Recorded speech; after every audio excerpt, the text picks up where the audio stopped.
बिस्मिल्लाहिर्रहमानिर्रहीम। अस्सलाम वालेकुम स्टूडेंट्स, उम्मीद करती हूँ सब खैरियत से होंगे। चलिए जी बच्चों, आज हम करते हैं एक्सरसाइज 4.3। तो एक्सरसाइज 4.3 को सोल्व करने से पहले आप मेरे चैनल को लाइक और सब्सक्राइब जरूर कर दीजिएगा, हो सके तो कमेंट भी दीजिएगा। ठीक है, तो जो चीज़ समझ ना आए कमेंट बॉक्स में पूछ लीजिएगा। ठीक है, तो हम एक्सरसाइज 4.3 को सोल्व करते हैं। एक्सरसाइज 4.3 जो है वो हमारे फोकस मांगती है। ठीक है, फुल फोकस के साथ हमने क्या करना है, इसको सोल्व करना है। अगर हमारा फोकस एक्सरसाइज की तरफ होगा तो हमारी एक्सरसाइज सोल्व होगी। अदरवाइज जिस तरह से बैठ जाते हैं ना कि मतलब सारे लोगों में बैठ के आप ये एक्सरसाइज को सोल्व नहीं कर सकते, मतलब अलहदा अलॉन द हाई में बैठे हैं ना, तो आप लोग इस एक्सरसाइज को बहुत अच्छे से सोल्व कर सकते हैं, क्योंकि इसे फुल फोकस के साथ करना होता है। अगर फोकस नहीं है तो क्वेश्चन सॉल्व नहीं होगा।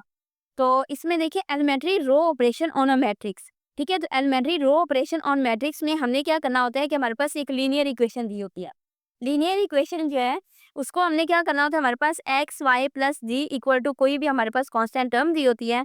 उस कांस्टेंट टर्म को हमने क्या करना होता है कि यहाँ पे मतलब हमने क्या करना होता है, इसको इस तरह से सोल्व करना होता है, इन इक्वेशंस को इस तरह से सेटअप करना होता है कि हमारे पास एक्स वाई मतलब x1 x2 x3 के हम क्या कर सके, वैल्यूज मतलब फाइंड कर सके। मतलब अगर हमारे पास आ जाता है x plus Y is equal to 2 आ जाए, या फिर 2x plus 3y is equal to 6 आ जाए, मतलब कोई भी हमारे पास लीनियर इक्वेशन है ना, तो हमने इस x के साथ तो कोई टर्म नहीं है, इस x के साथ 2x है, हम इस x के साथ 2 को जब मल्टीप्लाई करेंगे तो उन दोनों इक्वेशंस को हम कैंसिल आउट कर देंगे, तो हमारे पास x और y की वैल्यू आ जाएगी।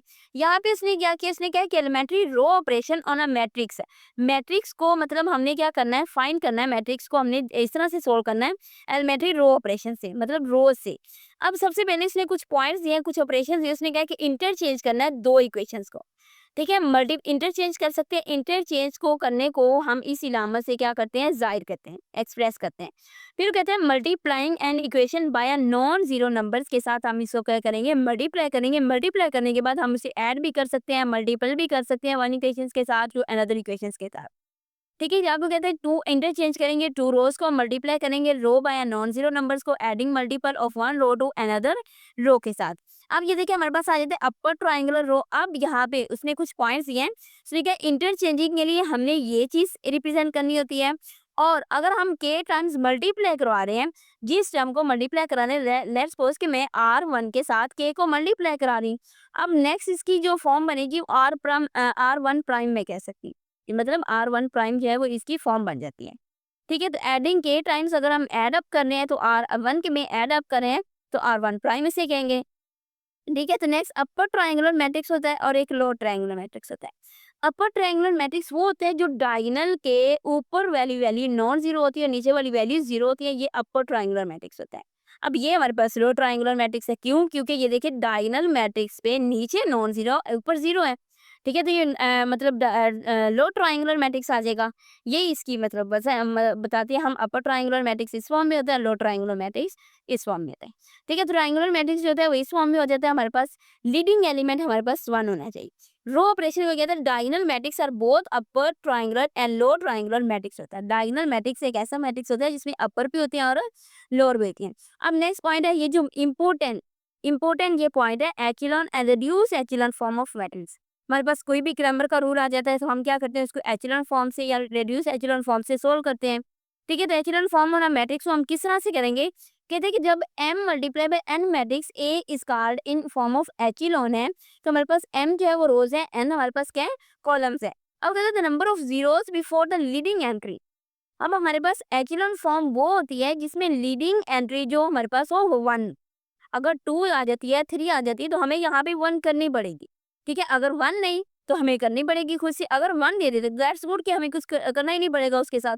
अब यहाँ पे इसकी ये एक एक तो बात ये है कि लीडिंग एलिमेंट जो है वो इसका 1 होना चाहिए, मतलब जो पहला एलिमेंट है।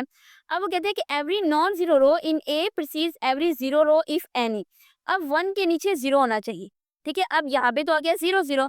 अब यहाँ पे एक 1 आया तो इसके नीचे भी 0 होना चाहिए, यहाँ पे 1 है, इससे कोई इशू नहीं है। अब अगर इसके नेक्स्ट अगर टर्म होती, मतलब नेक्स्ट रो होती, तो फिर हमें करना पड़ेगा, इसके भी नीचे 0 लाना पड़ेगा और उसके आगे दो जो भी टर्म आ जाएगी कोई इशू नहीं है उसका। ठीक है, तो इसको हम क्या करेंगे, एचिलॉन फॉर्म। रेड्यूस एचिलॉन फॉर्म ये होती है कि डायगोनल के ऊपर भी 0 हो और डायगोनल के नीचे भी 0। अब ये देखिए इसका लीडिंग एलिमेंट 1 है, इसके नीचे 0 है। अब 2 है, इसके नीचे 0। अब यहाँ पे 1 है, इसके ऊपर भी 0 होनी चाहिए, नीचे भी 0 होनी चाहिए। ये डायगोनल एलिमेंट्स है। अब यहाँ पे 1 है तो इसके ऊपर क्या आनी चाहिए, 0 होनी चाहिए। अब ये 2 है, इसके ऊपर कोई वर्ड नहीं है, ठीक है, हमें इसे मतलब ये 0 नहीं करना पड़ेगा। इसके ऊपर तो कोई डिजिट होता तो फिर तो हमें 0 करना पड़ता, लेकिन इसके ऊपर कोई डिजिट नहीं है तो इसलिए ये 0 हो, मतलब इसके नीचे जो है टर्म 0 होनी चाहिए, इसके ऊपर जो टर्म है वो वैसे मतलब चलती जाएंगी, ठीक है। तो नेक्स्ट हमने क्या करना है इसमें, इनवर्स ऑफ मैट्रिक्स। इनवर्स हमने किस तरह से फाइंड करना होता है, इनवर्स हम इसको इस तरह से फाइंड करेंगे, कहते हैं कि एक नॉन सिंगुलर मैट्रिक्स हमारे पास होता है if the application of elementary row operation on a ratio I. I क्या होती है हमारे पास, आइडेंटिटी होती है, ठीक है। इसमें हमें अगर लेट्स सपोज उसने ए ये दे दिया, उसने कहा इसका इन्वर्स फाइंड कर, तो इसका इन्वर्स हम कुछ इस तरह से फाइंड करेंगे, यहाँ पे ए रखेंगे, यहाँ पे डॉटेड लगाएंगे, यहाँ पे आइडेंटिटी लिखेंगे, इसके साथ जितनी भी छेड़खानी करेंगे वो वैल्यूज यहाँ पे चेंज होती जाएंगी। जब यहाँ पे वैल्यूज चेंज होती जाएंगी तो ये हमारे पास इन्वर्स मैट्रिक्स आ जाएगा। यहाँ पे जब तक यहाँ पे आइडेंटिटी नहीं बन जाती तब तक ये इसको हम इन्वर्स नहीं कह पाएंगे, ठीक है। यहाँ पे हम आइडेंटिटी रखेंगे, इसको इस तरह से सोल्व करेंगे कि यहाँ पे आइडेंटिटी आ जाएगी और यहाँ पे हमारे पास इन्वर्स मैट्रिक्स आ जाएगा, ठीक है। तो नेक्स्ट हमारे पास उसने कुछ ये पॉइंट दिया कि rank of a matrix. Rank जो पहले हमने डेफिनेशंस पढ़ी होती थी ना, वहां पे वो देता था इंडिपेंडेंट, इंडिपेंडेंट रोज। ऐसी रोज मतलब ये हमारे पास 3 रोज है ना, अगर इसको हम सॉल्व आउट करने के बाद भी यही रोज आ जाए, इसमें कोई मतलब हमारे पास 0 की फॉर्म में रो ना आए, तो हमारे पास कह सकते हैं कि हम 3 रोज जो है हमारे पास इंडिपेंडेंट है। यहाँ पे इसने नॉन जीरो मैट्रिक्स का लफ्ज यूज किया है, मतलब जो नॉन जीरो रोज होंगी when it is reduced to the echelon form then R is called the rank of the matrix. अगर हम इसकी रैंक लिखना चाहें तो इसकी रैंक हमारे पास क्या है, 3 है। लेकिन अगर इसको सॉल्व आउट करेंगे, क्योंकि हमने इसको एचेलॉन फॉर्म में करना है ना, इसमें क्या है एचेलॉन फॉर्म में कन्वर्ट करें। अब इसकी हमने रैंक फाइंड करनी है, इसको कुछ कर कर आगे हमने एचेलॉन फॉर्म में लीडिंग एलिमेंट इसका 1 होना चाहिए, ये 1 है तो इसके नीचे 0 होना चाहिए। अब इसके बाद उसने कहा कि ये टर्म जो है वो 0 ही होगी। इसकी रैंक अब कितनी होगी, 2 इंडिपेंडेंट रोज है हमारे पास, 2 नॉन जीरोज है, जिसकी वजह से हम इसको रैंक को क्या करेंगे, 2 है इसकी रैंक, ठीक है। अब अगर हमारे पास नॉन होमोजेनियस लीनियर इक्वेशन आ जाती है, वो कहते हैं अगर ये constant term d1 d2 d3 0 है तो ये नॉन होमोजीनियस है। अगर यहाँ पे 1 2 3 4 कोई वर्ड दे देता है, कोई वैल्यू दे देता है, तो हमारे पास क्या हो जाएगा, होमोजीनियस लीनियर इक्वेशन आ जाती है, ठीक है। इसमें इसको भी हम 2 तरह से सोल्व करते हैं, कोसिस्टेंट consistent and inconsistent. अब कहता है system of linear equation is said to be consistent if this system has a unique solution और it has infinitely many solution, ठीक है। यूनिक सोल्यूशन भी होना चाहिए, इनफाइनिटली मैनी सोल्यूशन भी। ये क्या है, कंसिस्टेंट। इनकंसिस्टेंट तब होता है जब उसका कोई सोल्यूशन ना हो, मतलब हमारे पास एक यूनिक सोल्यूशन हो या तो एक उसका सोल्यूशन या फिर many solution, infinitely many solution, वो कंसिस्टेंट होता है। ये डेफिनेशन के तौर पे आ सकती है, ये इंपॉर्टेंट है डेफिनेशन दोनों ही, इनकंसिस्टेंट और कंसिस्टेंट। अब यहाँ पे इनकंसिस्टेंस में कहता है कि इसका सोल्यूशन ही नहीं होता। अगर उसका सोल्यूशन नहीं है तो इसको हम सोल्व कैसे करेंगे नॉन होमोजेनियस लीनियर इक्वेशन को, या तो हम रेड्यूस एचेलॉन फॉर्म से करेंगे, या मैट्रिक्स इन्वर्जन मेथड से करेंगे, या क्रैमर के रूल से करेंगे। रेड्यूस एचेलॉन फॉर्म तो मैंने अभी बताया कि रेड्यूस एचेलॉन फॉर्म को हम किस तरह से करेंगे, ये थोड़ी सी यहाँ पे चेंजिंग है कि हमारे पास क्या हो जाता है, ये हमारे पास जो ए है इन मैट्रिक्स फॉर्म में एक हमारे पास उसने नॉन होमोजेनियस इक्वेशन दी है, उसने क्या कंसिस्टेंट एंड इनकंसिस्टेंट जो है सिस्टम एक्सप्लेन करें। तो इसको हमने किस तरह से करना है कि यहाँ पे जो ए मैट्रिक्स है उसको लिख देना है, यहाँ पे इसने जो हमें कांस्टेंट टर्म दिया है वो चीज़ लिख देनी है, ठीक है। अब हमने क्या करना है, इसको सॉल्व आउट करना है, इसको पहले एचेलॉन फॉर्म में कन्वर्ट करेंगे, एचेलॉन फॉर्म में कन्वर्ट करने के बाद यहाँ पे भी वैल्यूज चेंज होती जाएंगी, तो यहाँ से हमें क्या मिल जाएगा, उसकी मतलब कह देंगे कि ये कंसिस्टेंट है या फिर इनकंसिस्टेंट है, या इसका अगर यूनिक सोल्यूशन आ जाएगा तो हम कहेंगे ये कंसिस्टेंट है, या फिर इनफाइनाइटली मैनी सोल्यूशन आ जाएंगे तो ये फिर भी कंसिस्टेंट है, अगर नो सोल्यूशन तो फिर ये क्या है, इनकंसिस्टेंट है। क्रैमर का रूल हम किस तरह से करते हैं, मैट्रिक्स इन्वर्जन मेथड में हमने क्या करना होता है कि पहले ए एक्स इसको करना होता है इन मैट्रिक्स फॉर्म में लिखना होता है, ये देखिए मैट्रिक्स फॉर्म में लिखा, मैट्रिक्स फॉर्म में लिखने के बाद हमने इसको क्या कह दिया, ये हमारे पास ए है, ये हमारे पास एक्स है, ये हमारे पास बी है, तो ए एक्स आ जाएगा, ठीक है। ए का पहले हम डिटर्मिनेंट लेंगे, मक्ता लेंगे, ठीक है, मक्ता लेने के बाद एक्सपैंड उसको करेंगे, A11 A22 A33 A44, मतलब उसको करने के बाद उसका इन्वर्स फाइंड करेंगे, इन्वर्स फाइंड करने के बाद हमने क्या करना है, एक्स वाई जी, अगर x1 है x2 है x3 है तो उनकी वैल्यूज फाइंड करेंगे। इसी तरह से क्रैमर का रूल है, क्रैमर के रूल में हमने क्या करना होता है, एक्स इक्वल टू बी लिखना होता है, ए का डिटर्मिनेंट ले लेंगे, ठीक है, ए डिटर्मिनेंट लिया, ए एक्स ए वाई ए जी उसका डिटर्मिनेंट लेंगे, उसका डिटर्मिनेंट लेने के बाद हमने क्या करना है, x1 x2 x3 की क्या करनी है, वैल्यूज फाइंड करनी है। तो हम क्या करते हैं, एक्सरसाइज 4.3 को सोल्व करते हैं, क्योंकि आज के टॉपिक के लिए इतने ही क्वेश्चन हमने करने हैं, वीडियो लंबी हो जाए तो फिर बच्चों के लिए मुश्किल हो जाता है, ठीक है। तो सबसे पहले क्वेश्चन नंबर 1 में देखिए उसने क्या पूछा हमसे, उसने कहा कि find the inverse of the following matrix by using row operation. Row operation क्या था, जिसमें हमने क्या करना होता था कि आइडेंटिटी को एक साइड पे रखना होता है, दूसरी साइड पे जो हमें मैट्रिक्स दिया उसको रखना होता है। इसको हमने सॉल्व आउट करना है, यहाँ पे चेंजिंग आएगी, ये हमारे पास इन्वर्स होगा, ये इडेंटिटी में चेंज हो जाएगा, ठीक है, यही हमने पढ़ा था ना। अब यहाँ पे हमने क्या करना है, इन्वर्स में करना है। अब सबसे पहले मुझे चाहिए यहाँ पे लीडिंग एलिमेंट 1, तो 1 तो उसने खुद ही गिवन नहीं दिया हुआ था, ठीक है, वो खुद गिवन नहीं दिया हुआ, तो हमें यहाँ पे 1 लाना पड़ेगा, क्योंकि यहाँ पे तो 2 है, इसको लाना पड़ेगा। अब मैंने क्या किया कि 1/2 से R1 को मल्टीप्लाई करवा दिया, ठीक है। अब 1/2 से करूँगी तो 2/2 2 से कैंसिल हो जाएगा, तो 1 बच जाएगा। अब 2 से इसको डिवाइड करूँगी तो 3 2 6 2 3 6 होता है, यहाँ पे 3 आ जाएगा। अब ये नहीं हो रहा, तो ये -3/2 एज़ इट इज़ आ जाएगा। अब ये 1/2 0 0 एज़ इट इज़ आ जाएगी, ठीक है। इसी तरह से ये बाकी टर्म्स को हमने एज़ इट इज़ लिख दिया। अब यहाँ पे 1 आ गया है, ये 1 आ गया है, तो हमें चाहिए यहाँ पे 0 0, एक टर्म तो 0 है, यहाँ पे ये टर्म 0 नहीं है। अब R3 के साथ छेड़खानी करनी है, ठीक है। R3 में जमा करेंगे R3 + 2R1, ठीक है, R3 + 2R1, यहाँ पे R3 -2 है, प्लस करेंगे 2R1, तो 2 1 2 होगा, 2 में से 2 गए 0, बाकी इस टर्म को वैसे कर लेंगे। R3 यहाँ पे 5 है, 2 3 6 होगा, तो +11 मतलब 6 11 आ जाएगा। इसी तरह से ये टर्म करेंगे, ये हमारे पास 6 है, तो 2 के साथ मल्टीप्लाई किया, 2 2 से कैंसिल, तो 6 में से 3 गए, तो बाकी बच गया 3, बाकी ये टर्म वैसे आ जाएगी, मतलब इसको उससे मल्टीप्लाई करेंगे ना, तो ये आ जाएगी। इसके बाद हमने क्या करना है, अब यहाँ पे हमें -2 है, यहाँ पे हमें 1 चाहिए। मैंने -1/2 से क्या किया, उसे डिवाइड कर दिया। जब डिवाइड किया तो यहाँ पे 1 आ गया। अब यहाँ पे 1 है, नीचे 0 है, यहाँ पे 1 है, नीचे मुझे 0 लानी पड़ेगी। 0 लाने के लिए मुझे कुछ भी करना पड़ेगा। ये देखिए मैंने क्या किया, R1 में से माइनस किया 3R2, ठीक है। R1 में से माइनस किया 3R2 को, तो R1 बचेगा। R3 में से 11R2 किया, तो ये हमारे पास क्या बचेगी, ये देखिए R1 में से माइनस किया मैंने 3R2, तो ये R1 था, यहाँ पे 0 है। इसको इसमें इसको तो कुछ फ़र्क नहीं पड़ेगा। ये 3 है, ठीक है, R1 का 3 है, यहाँ पे 3 है। अब R3 के 3R2 के साथ यहाँ पे 3 मैंने मल्टीप्लाई किया, 3 में से 3 गया, तो यहाँ पे क्या बचा, 0 बचा, ठीक है। यहाँ पे भी 0 लाना है, यहाँ पे भी मैंने 0 लाना है, यहाँ पे मैंने आइडेंटिटी मैट्रिक्स बनाया है। अब यहाँ पे 3 है, तो यहाँ पे मुझे कुछ करना पड़ेगा, 3 के साथ डिवाइड करना पड़ेगा, ठीक है। मैंने टर्म नेक्स्ट कर दिया है। ये देखिए यहाँ पे मैंने इसको क्या किया, 1/3 से डिवाइड किया, यहाँ पे भी क्या आ जाएगा 1। अब रहेगी बात इसकी, इसको सॉल्व आउट करना है, तो मुझे क्या करना पड़ेगा, R1 में प्लस करना पड़ेगा 3/2 R3 के साथ मल्टीप्लाई करा, इसके साथ मल्टीप्लाई करा के इसके साथ ऐड अप कर दूंगी, यहाँ पे 0 आ जाएगा। ये आइडेंटिटी मैट्रिक्स आ गया, ये हमारे पास क्या आ गया, A इनवर्स का मैट्रिक्स, तो ये हमारे पास इसका आंसर आ जाएगा। नेक्स्ट पार्ट में देखिए उसने क्या किया, 1 2 -3 वही ए पॉइंट दिया, इसको मैं लेट्स सपोज कह दी थी कि ये ए के इक्वल है, ठीक है। मैंने ए का नाम दे दिया, ए रेशो आई किया। अब यहाँ पे मैंने आइडेंटिटी मैट्रिक्स लिख दिया। अब यहाँ पे लीडिंग एलिमेंट 1 है, इसको तो मैंने कुछ भी नहीं करना। यहाँ पे 0, इसको भी मैंने कुछ नहीं करना। अब यहाँ पे मुझे 0 चाहिए, तो R3 में से R1 को मैं माइनस कर दूंगी, यहाँ पे माइनस किया तो यहाँ पे 0 आ गया। अब यहाँ पे -2 है, यहाँ पे मुझे 0 चाहिए, यहाँ पे 0 चाहिए, तो -1/2 से मैंने क्या किया, इसको डिवाइड कर दिया। जब डिवाइड किया, यहाँ पे भी डिवाइड किया, मुझे यहाँ पे 1 चाहिए, इसके नीचे भी 0 चाहिए, तो मैंने क्या किया, इसको डिवाइड किया, डिवाइड करने के बाद यहाँ पे 1 -4 रह जाएगा, 0 -1/2, यहाँ पे 0।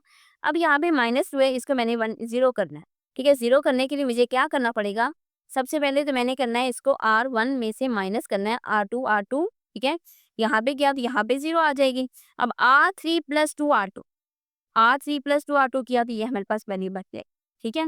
नेक्स्ट मैंने क्या करना है, यहाँ पे -1/5, ये -5 है, यहाँ पे मुझे 1 लाना पड़ेगा, ठीक है। डायगोनल एलिमेंट्स 1 1 है, ठीक है, डेंसिटी बनानी है ना, तो -1/5 से मैंने क्या किया, डिवाइड किया, तो यहाँ पे 1 बचा। अब 7 -4 से जान छुड़वानी है, तो वो किस तरह से करवाएंगे कि R1 - 7 R3, ठीक है। R3 को 7 के साथ मल्टीप्लाई करवाया, इसमें से माइनस किया, 0 बचा।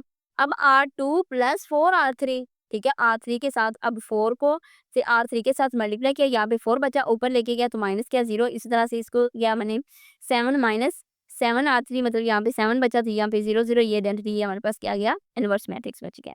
इसी तरह से इस फॉर्म को कर लें, यहाँ पे आइडेंटिटी मैट्रिक्स रखें, लीडिंग एलिमेंट 1 है, इससे नहीं छेड़खानी करनी। अब मैंने इसको किस तरह से सॉल्व आउट कर सकती हूँ कि R2 में से माइनस करूँगी, यहाँ पे 2 मल्टीप्लाई करूँगी, तो देन ये यहाँ पे 0 आ जाएगा ना, 2R1 करनी, ठीक है। R2 - 2R1 करूँगी, तो यहाँ पे ये देखिए, ये 0 आ जाएगा, ये 1 आ जाएगा, ये 2 6 12 हो जाएगा, तो 12 में से 13 गया, तो यहाँ पे 1 बच जाएगा, -4 और ये 2 2 4, ये हमारे पास ये आ जाएगा, ये 0 था, यहाँ पे 0 ही रहेगा, यहाँ पे कुछ मतलब चेंजिंग आ जाएगी, यहाँ पे 1 0 0 और -2 1 0 आ जाएगा, ठीक है।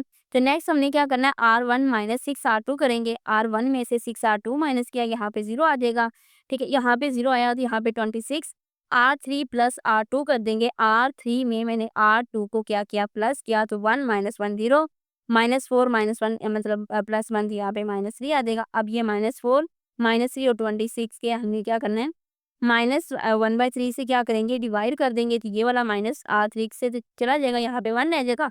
अब ये 26 है, ये -4 है। अब मैंने इसको इस ऐसी टर्म के साथ मल्टीप्लाई करना है कि ये 26 में से मैं इसे माइनस कर सकूँ। अब R1 को मैंने माइनस करना है 26 R3 में से, ठीक है? इस मतलब 26 R3 यहाँ से मल्टीप्लाई करेंगे ना, जब ऊपर जाके मैंने माइनस करा तो यहाँ पे तो 0 बच जाना है। R2 + 4 R3, ठीक है? ये क्या 0, तो ये आइडेंटिटी मैट्रिक्स आ गई है, हमारे पास क्या आ जाएगा, इनवर्स मैट्रिक्स आ गई।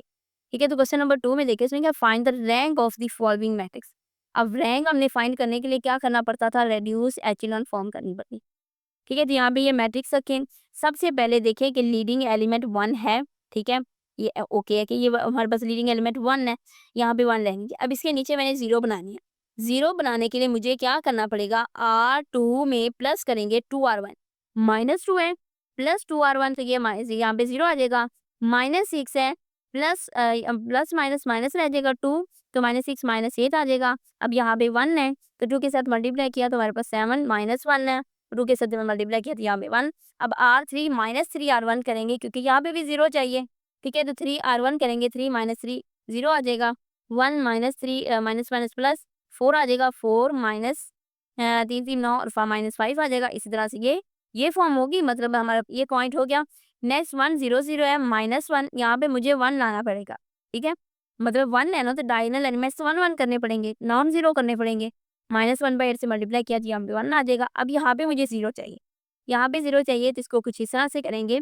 R3 में से माइनस किया 4 R2 को, यहाँ पे ये 0 बच गया, ये -3/2 है, तो -3/2 को कैंसिल करने के लिए यहाँ पे 1 लाना पड़ेगा। तो वहाँ यहाँ पे 1 लाने के लिए मुझे क्या किया करना पड़ा, -2/3 से डिवाइड करना पड़ा R3 को। अब ये देखिए, इसमें कोई भी ऐसी हमारे पास इक्वेशन नहीं है, कोई भी ऐसी रो नहीं है जो 0 हो।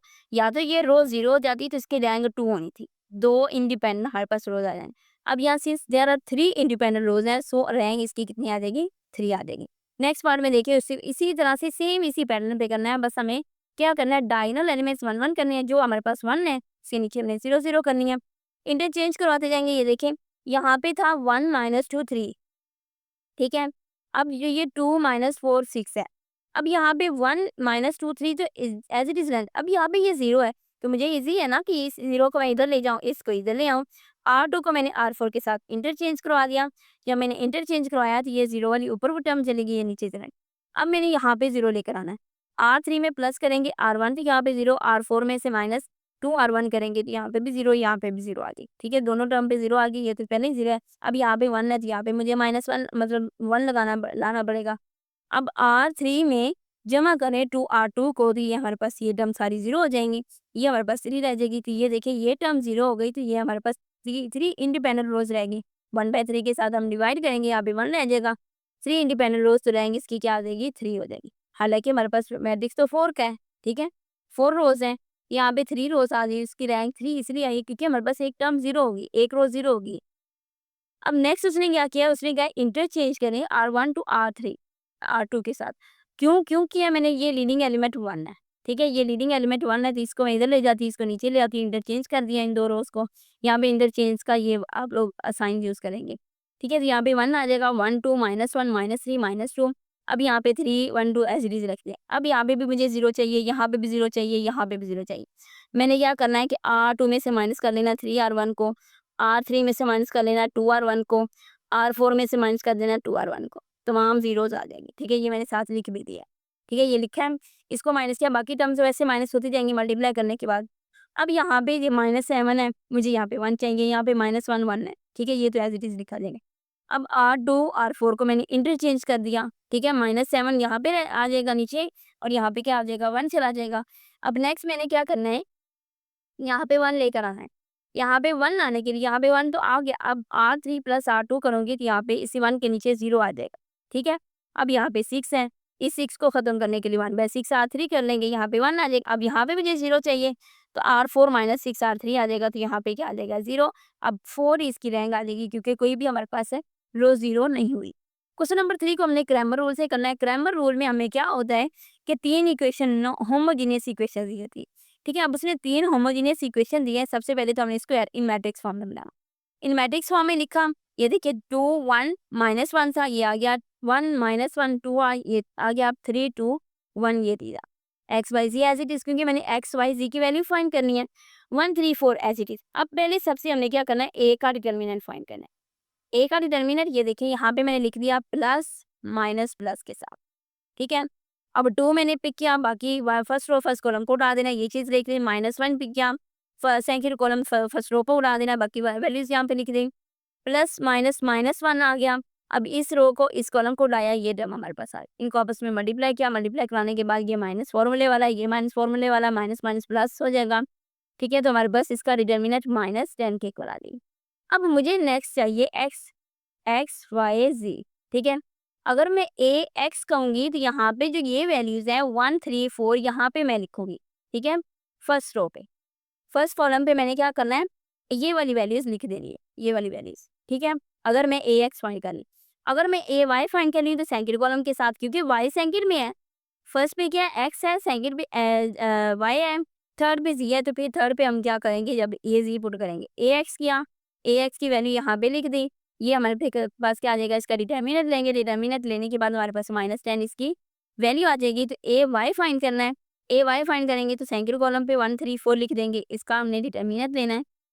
डिटर्मिनेंट तो अब तक हो मतलब लेना आ जाएगा, क्योंकि मैंने क्या करना है प्लस माइनस प्लस करना है, +2 लिखेंगे, -1 लिखेंगे, बाकी जो हम टर्म ले रहे हैं, मतलब यहाँ पे +2 ले रहे हैं ना, तो फर्स्ट कॉलम फर्स्ट रो को उड़ा देना, बाकी टर्म ले रहे हैं। अगर मैं -1 ले रही हूँ, यहाँ पे प्लस माइनस प्लस लेना है, तो -1 ले रही हूँ, तो इस कॉलम इस रो को उड़ा देना, ये टर्म लिख देना, +1 ले रही हूँ, इस कॉलम और इस रो को हमने उड़ा देना, तो बाकी ये टर्म लिख देनी है। अब यहाँ पे 3 1 3 2 4 8 माइनस फॉर्मूले वाला 1 1 1 ज़ारा 1 3 2 ज़ारा 6 -6 आ जाएगा, ठीक है। -1 4 1 4 माइनस और 3 3 यहाँ पे 9 आना है, ठीक है। इसको किया, करने के बाद हमारे पास 4 में से 9 गया, ये देखिए 4 में से 9 गया तो -5 बचना है ना, यहाँ पे -5 लिख दिया। अब इसको आपस में करेंगे, -10 +5 की यहाँ पे 0 आ जाएगा, ए जी लिखेंगे तो यहाँ पे ये वाली इसका डिटर्मिनेंट लेंगे तो हमारे पास -10 आ जाएगा। X is equal to A X का डिटर्मिनेंट और में ए का डिटर्मिनेंट -10 और में -10 इक्वल टू 1 क्या आ जाएगा, वाई ए वाई का डिटर्मिनेंट और में ए का डिटर्मिनेंट 0 और में 10 तो 0 आ जाएगा। जी इज इक्वल टू ए जी और में ए का डिटर्मिनेंट -10 और में -10 इक्वल टू किस चीज़ के है, 1 के इक्वल है। नेक्स्ट क्वेश्चन में इसने क्या किया, x1 एक्स वाई जी पहले क्वेश्चन ने दिया था, अब यहाँ पे x1 x2 x3 दे दिया। इन मैट्रिक्स फॉर्म में सबसे पहले लिखना है, ये देखें a लिख दिया, फिर x, ये हमारे पास बी वाई आ जाएगा, ठीक है। बी फॉर्म इससे लिख दें, y लिख दें, जो भी हमने इसका नेम देना, खुद से नेम देना है इसको। अब पहले सबसे a का डिटर्मिनेंट फाइंड कर लें, प्लस माइनस प्लस। अब मैंने इसको डायरेक्ट किया, ये देखिए +1 बाहर आ गया। अब इस टर्म को छोड़ दिया, माइनस माइनस 2 को -1 से मल्टीप्लाई किया तो -3 आया ना, 3 को 1 के साथ फार्मूले का -3 आ जाएगा। -2 को बाहर रखा, इस टर्म को छोड़ दिया, 4 2 8 जमा +2, ठीक है। इस टर्म को छोड़ दिया, अब यहाँ पे आ जाना है 4 3 12, ठीक है। तो माइनस माइनस प्लस, लेकिन फार्मूले का तो माइनस लगना है, यहाँ पे 2 आ जाएगा।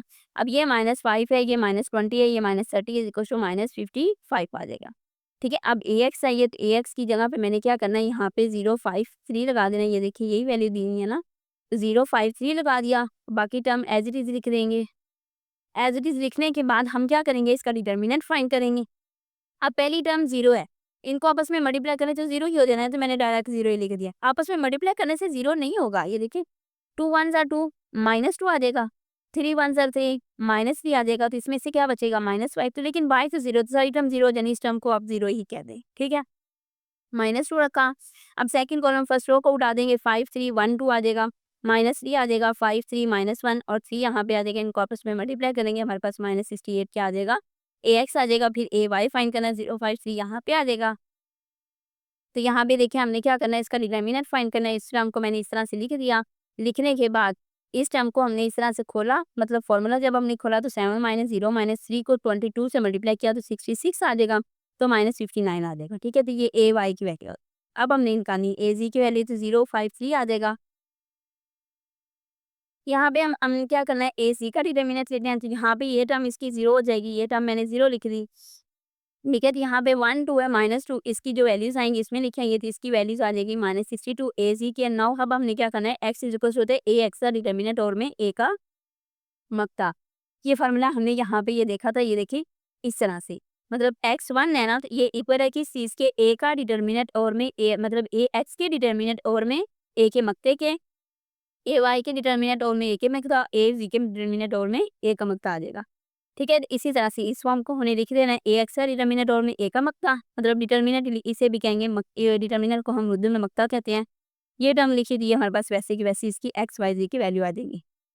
ठीक है, तो नेक्स्ट में हमने थर्ड पे क्या करना है, x2 x1 है, -x2 है, x3 है, 1 है।